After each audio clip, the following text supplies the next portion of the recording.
This book is called The Dinosaur Department Store, and it's by Lily Murray and Richard Merritt. And I hope you like this story. I think it's a lot of fun.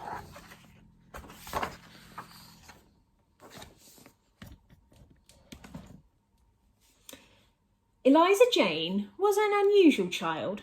Some called her willful, some called her wild. She didn't like bedtime or broccoli or rules, nor tidying up, nor going to school. So it didn't come as a great surprise when on her birthday, Eliza Jane cried, "Mummy, Daddy, now that I'm 4, I'd like you to buy me a real dinosaur." Her parents weren't keen, it has to be said. They wished she had asked for a rabbit instead. But they swallowed their fears, put on a brave face. "Let's go," said Mummy. "I know just the place." "Hooray, hooray," said Eliza Jane, and off they went. On the 10:20 train, they rushed from the station to the grand front door of the one and only Dinosaur store. They rang the bell. The door opened wide. Eliza Jane stepped boldly inside.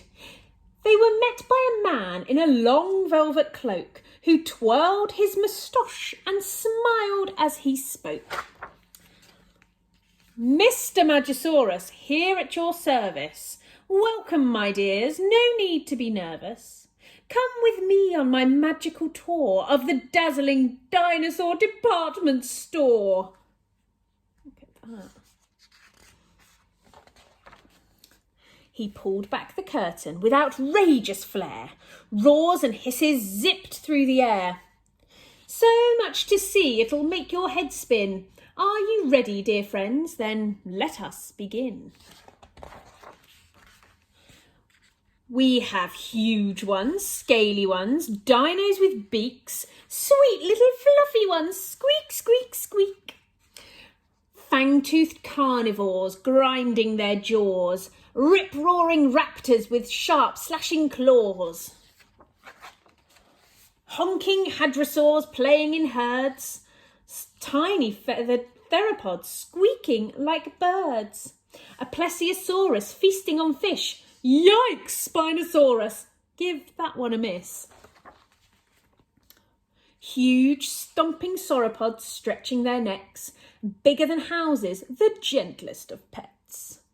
A Margosaurus with her mighty sail, a colossal Diplodocus whipping his tail. These are ankylosaurs armoured like tanks. One's called Maud, the other's called Frank. A clever, fierce Troodon who stays up all night. And Miss Tyrannosaurus with her bone-crushing bite. Mr. Magosaurus turned to the crowd. He simpered and smirked and looked very proud. "At last we have reached the end of our tour. It's time to choose your own dinosaur." But Eliza Jane had turned to go. "Thank you," she said, "but my answer is no. I did enjoy your wonderful tour, but I no longer want a real dinosaur." Mr. Magosaurus cried out in dismay, "You've wasted my time. Get out of my way." Eliza Jane's parents were rocked to the core as the storekeeper flung them straight out the door. "Eliza Jane, are you upset? We thought you wanted a dinosaur pet." But Eliza Jane just skipped and smiled. "I thought they'd be happier out in the wild." Oh dear. Do you think that was the right choice? Would you have done the same as Eliza Jane from the story?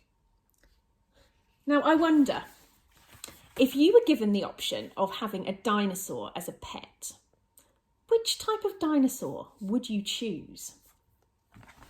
Let's have a look in the back of the book. There are lots of different types of dinosaurs, far more than what are here. Would you choose a water dinosaur, like a plesiosaur? Would you choose one of the huge, big herbivores like a Brachiosaurus or a Diplodocus? Would you choose something smaller but maybe more fierce like a Velociraptor? The choice is yours. You can choose a dinosaur that you would like as a pet, but you need to think about the things that it would need if you were to look after it. So all of our pets, whether they are fish or cats or dogs or even dinosaurs, they need things to keep them well. So things like food, water, shelter, somewhere safe to sleep. What things do you think a dinosaur would need?